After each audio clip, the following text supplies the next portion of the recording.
Hey, everybody, it's Pete from the future. We recorded the episode you're about to hear, 2 weeks ago, something like that, and things were a lot different 2 weeks ago, if you remember.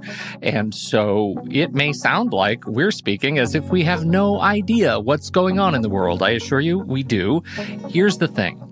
We thought about shelving this episode and releasing it again in months when whatever happens, happens. And then our fantastic Discord mom said, you know what? This topic, phone anxiety, dealing with talking on the phone, the anxiety that comes with using the phone, if you're living through this right now with phone anxiety, it's possible this subject is going to matter to you today. So we give it to you in an effort to, one, clean house on our end because we have a lot of production going on with specific resources around living in a pandemic and trying to help you through all of that. It's great stuff to come with some great guests who are ready and eager to help.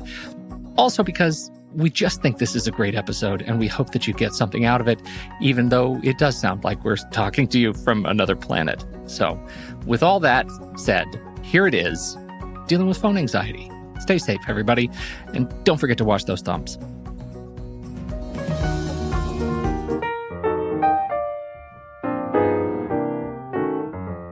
Hello, everybody, and welcome to Taking Control, the ADHD podcast on Rash Pixel FM. I'm Pete Wright, and right over there is Nikki Kinzer. Hello, everyone. Hello. Nikki, you were sick last week. I know. I was sick last week. It's the first show I have ever done without you. I know. Or no, so weird. You didn't even do the show. You're delirious. Yeah, I wasn't. Yeah, it was the only show that I've ever not been a part of, is what I mean to say. That was weird. That was weird. I hope we did okay. I missed you guys. I know. Ari was great. But none of that really matters to our principal conversation today. The most important thing that I need to hear about, and I know select listeners want to hear about, is how'd you do at the Mentalist experience? It was so phenomenal. Was it? It was so interesting and so weird. And it was a crazy experience. And if you ever have a chance to be around one, it is really amazing. Like, I just don't know. I don't want to bore people because it's hard to kind of explain, but there were things that I don't know how he did it. I don't know how he figured it out. I don't know. And we were a part of it. Like I had a little part of, he had to try to guess which colored dice I had picked and what number I picked. And he got both of them right. Wow. My friend had to draw something, had to be an object, and she drew a clock at 3 p.m. and he got it right. I know, it is the weirdest thing. And then there were all these numbers that he had people like go around and say, okay, pick a number one through 100. And so 6 people like picked a number, and then out of his pocket, he takes out this lottery ticket from New York City 3 years ago that had the exact same numbers. He did not. Yes. Humans are amazing. That's great. Yeah. I don't know how it worked. I don't know what happened. I don't know if it was magic, if it wasn't magic, if he's just really like, maybe there were cameras all around us and we just didn't know. Maybe. I don't know. And there are just cues. I really believe that we give off cues that we have no idea we're giving off, that some people are incredibly experienced and practiced at reading. That's just what they do. And I do think that that's how he figured out because my number was 2 and my dice was black. You have 2 eyes and 2 nostrils, and clearly we're wearing a black jacket. Right. No. What was so interesting though, and then we'll move on because really I could talk about this all day. What was so interesting about it is that there was 3 dice. There was a black, white, and red. And obviously there were 1 through 6. And he says, okay, so pick out, under the table, don't show anybody what you're doing. Pick out one of the dice and choose a number and then put it underneath this little teacup. And so I did it. And, I didn't even have really any thought, because at first I thought, well, I'll pick the red dice. And I thought, well, I'll do the opposite of what I would pick. And so I did black. I had no idea what number to do. So I went ahead and just actually put the number whatever was on, which was 2. Mm-hmm. So there was no rhyme or reason for it at all, right? So then he says, well, let me ask you 3 questions. First question was, are you a morning person? And I said, yes. And then the second question, I can't remember. But then the third question, he said, I want you to count 1 through 6. And so I said 1, 2, 3. And then he said, stop, it's 2. And I'm like, how do you know that? And he did give this away. He said, because I nodded at 2. Oh, yeah. So I went 1, 2, 3, 4, 5, 6. But because I nodded without even knowing, he knew that that's what it was. Yourself. Oh, yeah. I love it. So, and I do think that there were some cues off of that. Like, is it a face card or is it a numbered card? But I don't know how he figured out the clock. I don't know how he figured out the numbers. It was crazy. Those crazy. But he was fun. Are fantastic. I used to dream, like, if you asked me if I could have any superpower, it was Sherlock Holmes. For the longest time as a kid, I wanted to be that observant.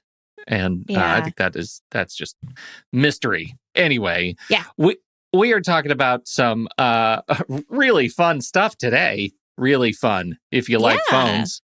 And you like anxiety. And you love anxiety. This is the place. And we have a co-host of an anxiety show of What's That Smell?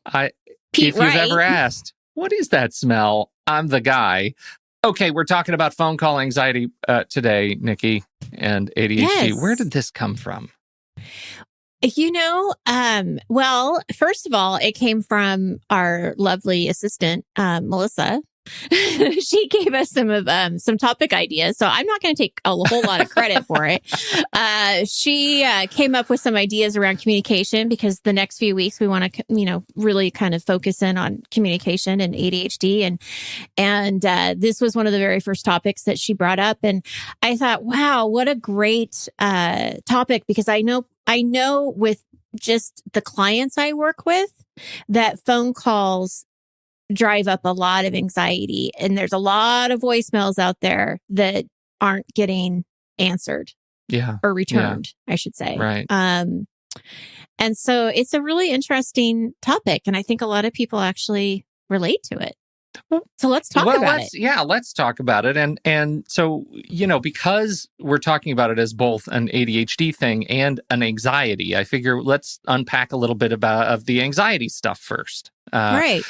Because this is something that it affects a lot of people, even who don't live with ADHD or whose ADHD does not impact them in this particular way. So first step back and think, how do phone calls make you feel? Right. And there are a lot of words that people toss around with phone calls. I mean, how do you do with phone calls? Do you have any phone call anxiety? I do. I do actually, because I don't like them because they're unexpected. Okay. And if I don't feel like talking to the person at the time that they call, it really throws me off. And now I just don't answer it. Right. And I just let it go to voicemail. But I think that's the anxiety I get, is that I wasn't expecting this phone call. And now I have this person calling me, and do I really want to talk to him at this moment in time? And some people I do, right? I mean, yay, somebody called and I'm excited. But I actually, even in my business, I stopped putting my phone number on the website a long time ago, because I didn't want people just calling. Right. It's much easier to get a hold of me via email and scheduling an appointment. Right. And so I kind of nipped some of that stuff in the bud. Yeah, I feel like I did that too. I mean, I put my Calendly up there so you can actually schedule with me directly on the website. Like, those things really changed my life in terms of phone calls. But there's still the other aspect, which is actually making calls, right? The idea of picking up a phone call. And when you read about phone call anxiety, right, the way people, like, I jump on the anxiety comment board. You got to know, I spend a lot of time in anxiety forums for the other show. And so I sort of truck in this space. And you hear people talk about how it makes them sick, how it makes them nauseous. They start shaking. They lose, they lose focus. They feel like their vision goes blurry, right? They freeze up because they don't know what to say. They're terrified of embarrassing themselves. They'll, as you mentioned, they'll delay calls. They'll avoid making calls. They just are overwhelmed by this spirit of anxiety. And many of them and don't understand that this is a real thing. Phone call anxiety is a real thing. It is a recognized part of social anxiety disorder, which is one of the 5 major types of anxiety disorders. Quick review. There's generalized anxiety disorder, GAD. It's one of my very favorites. There's obsessive compulsive disorder, OCD. There's generalized panic disorder. There is post-traumatic stress disorder, PTSD, and where we're talking today, social phobia or social anxiety disorder. I prefer social phobia because it's not SAD, sad. Oh, we're trying not to be sad. Social anxiety disorder. But here's what the definition is of a social anxiety disorder: an anxiety disorder characterized by overwhelming anxiety and excessive self-consciousness in everyday social situations. Social phobia can be limited to only one type of situation, such as a fear of speaking in informal or informal situations, or eating or drinking in front of others, or in its most severe form, may be so broad that a person experiences symptoms almost any time they are around other people. So, as any spectrum disorder, this impacts people in a lot of different and wonderful and terrifying ways.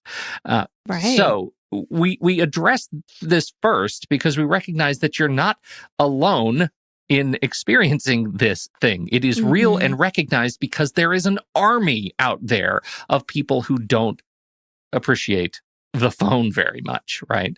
And so that's part of it. Now, why? Without reading ahead, Nikki, why do you... Oh, shoot. You caught me. You saw me reading ahead. I am almost a mentalist. That is amazing. I know. Why would you think, right? The number one reason, why would you think that people have so much trouble on the phone if they're living with this particular brand of social anxiety disorder? I'm going to guess that it's somewhat of what you've already mentioned. It's the fear of maybe being misunderstood, or the fear of, am I talking too long? Am I not getting my point across? Am I not happy enough? Am I too happy? I think it's just that judgment, that fear of judgment, that you're going to do it wrong, that somehow you're going to disappoint the other person on the other line. Yeah. That is certainly a big part of it. There's a lot of judgment. The number one reason when you talk to professionals about this thing who are studying communication disorder is that it comes because phone calls are all about the words, right? And communication is mostly not about the words. Okay. So unpack that. Okay. When you are talking to somebody in a social situation like we are now, many people don't recognize we're on video right now. So we can see each other's faces. We can read each other's social cues when we're having a conversation. We can raise our hands if we want to interrupt one another, right? There are so many unspoken cues that go in and about having a conversation with somebody when you are human beings, right? When you're actually engaging with people in real time, face to face. And those facial expressions, body language, all those gestures are completely gone when it comes to phone calls, plain old telephone calls. All you get are the words and intonation. Mostly, though, intonation, pauses, those kinds of breaks in speech, when we're just listening to those and we're living with phone call anxiety, we read those as negatives, right? A pause is a pause because somebody is judging me, right? A pause or a break in speech is somebody who doesn't understand what I'm saying. I've confused them. I've spoken too fast. And those things are terrifying, and they just amplify the social anxiety. So I love this. This is Alison Papadakis, who's a psychologist at Johns Hopkins. She characterizes phone call anxiety as a race. Like, phone calls themselves are a race. Until you hang up the phone, you are dancing. Unlike texting or email, which offers you the benefit of time to think, if you pause to think on the phone, that communicates uncertainty and doubt and fear in so much that you may not intend. That pressure is exhausting. It is a race to hang up the phone. And I think that is a really great way to characterize just how a lot of people feel about picking up the phone and calling somebody. Jeremy Jameson at University of Rochester says, related to that, phone calls are longer than texts and emails, right? There is this undue pressure to have this conversation. When if you're texting, you can take a minute, you can think, you can rephrase, you can delete. If you're emailing, you can actually pose a thought that you've had time to think about before you actually press send. And those things on the phone call can be terrifying. What do you think so far? Oh, I think it's so true. In fact, I relate to this so much, especially the race part, because I think that especially when I'm talking about in my job, in my work, right? If I'm talking to a new client or an inquiry, or I'm talking to a parent who has a student who, may want to coach with me, there is this like pressure of, did I say everything I needed to say? And did I answer all the questions? And then even if they ask me a question, I'm not really sure, you have this pressure of, I've got to answer this question. I should know this question. Totally. And then you get off the phone, you're like, I wonder how I did. I wonder if they're going to choose me. I wonder, and then you're ruminating over everything that was just said.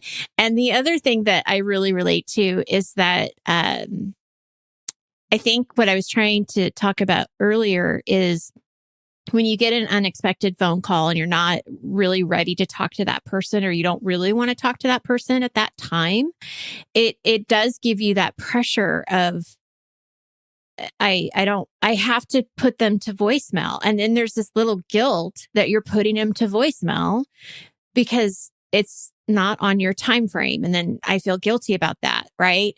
But with text, you're right. It's like they could text me and I have the freedom then at that point to get back to them when I want to. I think we're seeing a shift in that guilt piece. I want to come back to that because I think that's a really great observation about how you feel when you flush someone. And flush is not a great term, but I still love it when you send somebody to voicemail. But we'll talk about that in a minute.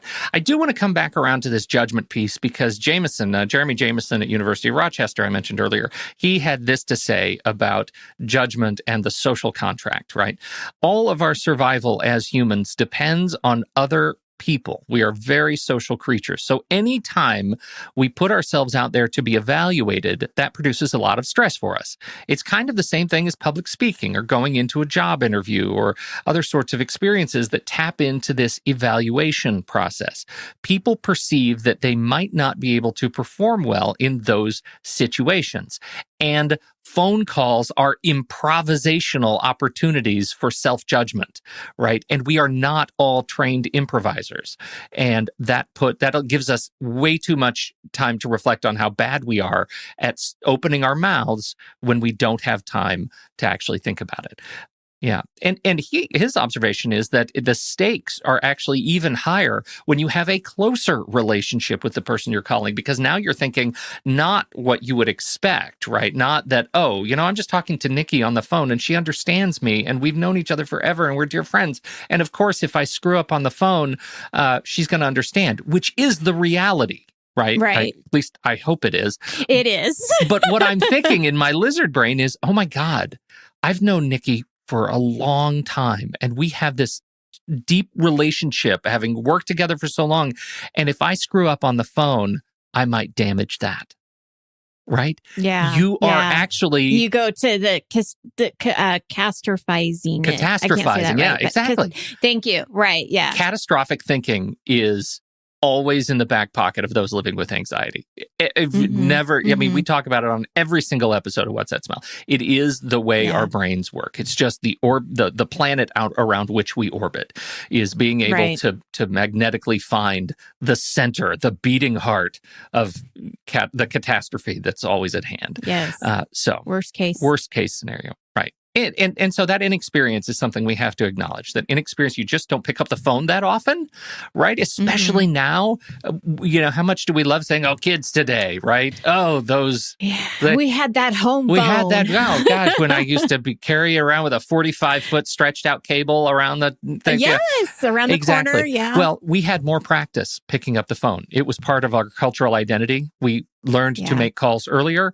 We made more calls more frequently, and even dumb calls we made a lot because we couldn't find out answers online. So we had to call the deli to find out if they had our pulled pork in, or we had to do those things. We don't have that. Call the movie theater to find out what movies were playing and when. This is movie phone, right? I mean, we had to do that. And younger generations right now have less experience doing that. So the pressure is higher for the calls that they do have to make. The stakes are generally and observably higher for them.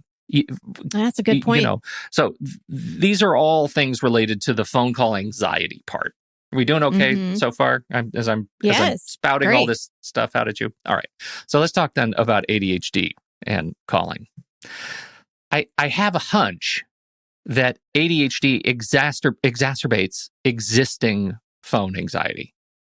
That I think you're right. Yeah. That if you don't have phone anxiety, you can perform just fine with ADHD. And I did some rigorous empirical research, asking a couple of friends. And so terrible research. But I asked them with their ADHD, do they care about phones? And all three of them said, in my massive sample size, oh yeah, I don't think much about it. They don't care about phones. And that was, one of them said, I don't care. I don't care about calls. I'll make calls. I might sound like an idiot. I don't feel anything about it. Their ADHD is not impacted this way, right? Or does not impact them this way. But if you already have some phone call anxiety, then my goodness, the ADHD symptoms rear their heads. First of all, you have to deal with the distraction factor, right? Getting on the phone is troublesome because it's only giving you one sense, right? That sense, you just have to focus on one sense. But what about what's going on around you that the listener can't see you looking at, right? They don't see that you have a dancing bear right in front of you and you love that bear and you want to play with that bear. And actually that bear is, your sunglasses, but it doesn't matter. It's a dancing bear, right? Okay. So you have to figure out like how to deal with that distraction and the absence of other sensory activation. One of my favorite movies, not because it's a great movie, was Daredevil, the Ben Affleck movie. It was not a great movie, but there's an incredible scene where they have you can visualize what it's like to go blind and hear the world, but actually see the shapes of the world come around as as this kid is sitting in this hospital room and he bangs the bed and the echo, it's like a dolphin, right? It's like echolocation. And he sees the shapes of the room appear in the sound waves around him. And that's the visualization of Daredevil's superpower. And it's amazing. It's just a beautiful thing. And I think about that all the time because I think, well, if I close my eyes and then I hit something, will I be able to see the room? Well, I can't because I don't do that. But I do, love this idea that if one of our senses are occupied, the others get sharper. That doesn't happen with ADHD. That is a complete fantasy. And so the absence of hearing, having that being occupied on the phone, I just become a complete mess with the other senses. Yeah. They just want all the attention. They just want, I want to eat constantly on phone calls. Raise your hand if you eat on a call. You're smelling everything. Oh gosh, I smell, laundry. Give me some more of them dryer sheets. Like it's just one of the things. So what do? You avoid making the calls. You avoid phone conversations, right? You flush and feel guilty about sending calls to voicemail. Right. Our very good friend, you may recognize his name, Ari Tuckman, from last week. Yes. He actually wrote a piece that I didn't even know he wrote. Melissa found this. This was fantastic. He says, this was from November 14th, 2009, Attitude Mag piece on ADD phone anxiety. And he has a couple of these wonderful little quips to say. He says, I often say jokingly that not listening to a voicemail should be one of the diagnostic criteria of ADD. True. This particularly, and you can relate to that, right? We're going to talk about that. That was one of the best things I ever did in my life. Good. He says talking on the phone is harder than talking in person because your attention wanders. You don't have visual feedback. That is a huge challenge, right? So here's what we need to do.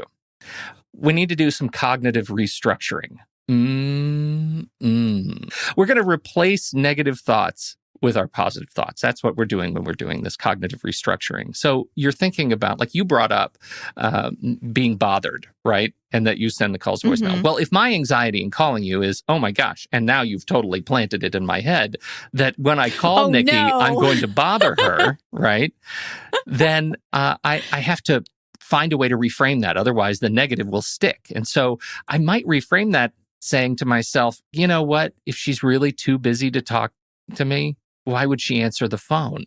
If I'm really bothering her, she'll send me to voicemail, and that's okay because now is not the time to talk. I don't want to talk to Nikki if she feels bothered by my call. Now is not the time. She's not going to be in a mood to receive that call. So it's okay, right? We got to reframe and look at the other side of those fears. And so we have this thing. This is part of exposure therapy that we're building a fear hierarchy to expose ourselves and practice getting to the other side of this particular phobia or anxiety disorder. This is what we do. Is this something that did you make this up, or is this like a therapy thing that people do? This is exposure. So for me, I have a phobia of needles. I pass out when needles get close to my inner forearm. It is a long-running thing. It's plagued me as a kid, as an adult. I just roll over. And now the nurse just says, look at the little ducky picture, and my eyes cross and I go down. So I have to go through this sort of cognitive restructuring and build the fear hierarchy. Now, when I went through this, they didn't do it. They didn't call it the fear hierarchy, but that's what it is. You take the things that you are scared of about this experience, and then you rank order them from least scary to most scary. So for me, it was like looking at a needle. I don't have a problem looking at a needle, right? What about touching a needle? Ironically, I don't have a problem touching a needle. What about me touching a needle and actually touching the metal part of the needle and rubbing it on my own skin? I don't have a problem with that either. I'm 100% in control of that. I can do that. And so they give you the tools to actually practice all that stuff on yourself, like with yourself. And slowly but surely, the things that you are scared of come more into focus. And for me, it's when somebody else has the needle close to my forearm, right? Or close to my body, right? So in my case, I had to confront all of those when my dad had his, quadruple bypass surgery, and they actually put the IV in his neck. And that was a terrifying and horrible thing. But once you go through that, that exposure desensitizes it to you. And that is what happened to me. And I feel better about it. So we have to build our hierarchy of fear around phone anxiety, right? That's a big thing to get yourself in a practice of overcoming the things that you're terrified of. So in this case, the fear hierarchy starts with maybe calling a number that will only have a recorded message, right? Like a customer service line. Pick up the phone and just go through the action of putting it to your head and listening and hanging up, right? Then number 2, maybe you call a family member or friend that you know well, somebody who you can have a light conversation with and move through picking up the phone experience. Now you're going to engage in the conversation for a little bit and then hang up. Right? Maybe you say goodbye first. Depends on how well you know them. Ooh, does that give another anxiety about who hangs up first? Like, I just thought of that. Sometimes there's anxiety around, okay, I know I'm done with this conversation, but maybe they're not. Yeah. And so I have to wrap it up. And then I wonder if I wrapped it up too soon. That's definitely can be a part of it. Yeah. If that plagues you. Yes. I have that. Hands up. Well, that's why in movies, they never have to do that, because you notice in conversations in movies never end with goodbye. They just end the conversation and they hang up. Because they're done. People just are done with that convention. But let's go to some of the even more scary things, right? Then you call a business and ask a question like when they close, or where's my pulled pork? Or call someone you don't know with a simple question. Like all of these are amping up certain elements of the fear anxiety response, right? Finally, you get to probably the hardest things, right? Calling somebody that you don't know well about a complicated issue, right? Something that you might otherwise deal with in an email because you don't want to make that call. If it's because you don't want to make that call, maybe part of the exposure is to make that call. That's so true, especially when it's a sensitive subject. Absolutely. It's so easy to just think, I'll send them an email, but it's so much better to confront the uncomfortableness that you're feeling, the anxiety that you're feeling, and make the call. That's right. And then we add the icing on the cake, the pièce de résistance of fear. Mwah. Make all of those same previous calls in front of one person, just somebody who's sitting in the room, and then try doing it again in front of a group of people. Now, what's the purpose of that, right. though? Because you're not going to be doing that on a normal, day-to-day basis anyway. Really? You've never had a job at a call center? You've never had a job on an open plan office?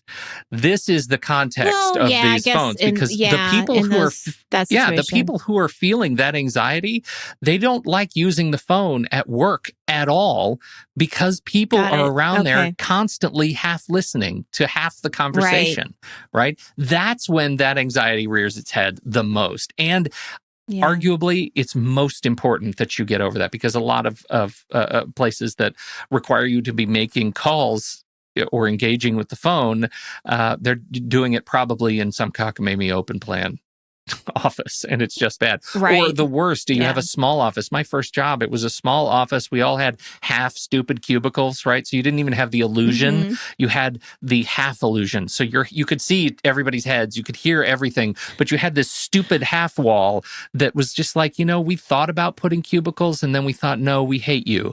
So we put half cubicles to really hammer it home. Yeah. So those are the constraints where you have 2 or 3 people in an office and only one person has to make a phone call.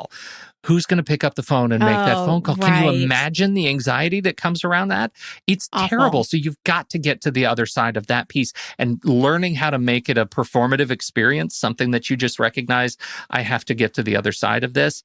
That's really important. So we have a couple of possible solutions that I want to talk about as we wrap up. Number 1, make use of visual voicemail. Now, if you're an iOS user, iPhone user, your visual voicemail is built into the phone.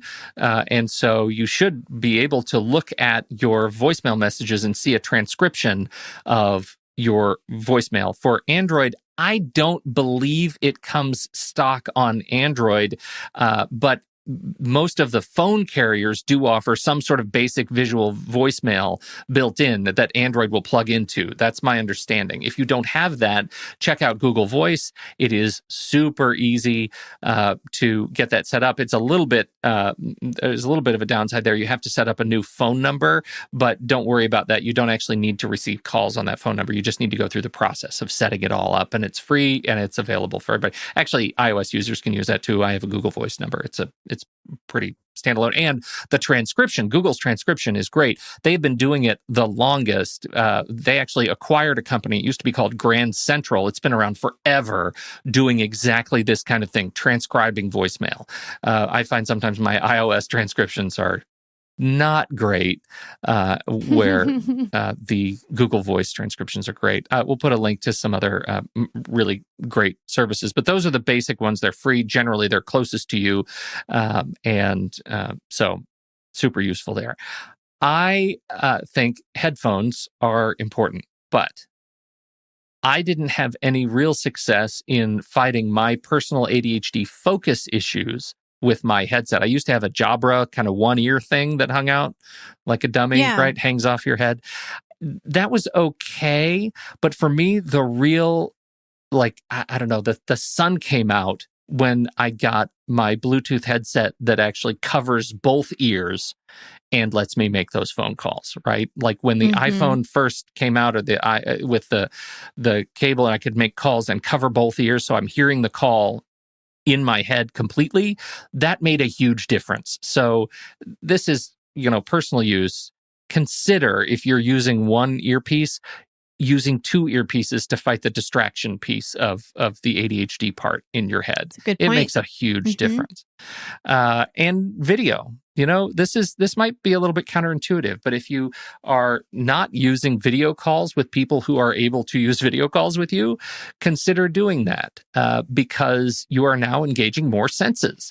And in fact, you feel more empowered and more in control because you can see the other party that you're talking to. And even if it's the other party that's like my dad, who's still constantly answering his video calls by putting his phone up to his ear, you think that's a joke that you only see in commercials and sitcoms, and then your dad does it, and it's, come on, man, come on. But it makes a big difference if attention is your challenge. through phone calls. I agree. And finally, the one thing that speaking not of video, the one thing that the other party doesn't get to see is what you're doing with your hands while you're on a phone call. So if you have the headset in, use fidgets like crazy, people. Like, get the things that you can play with, because this is the only time when no one can judge you for what's in your hands because they can't see it.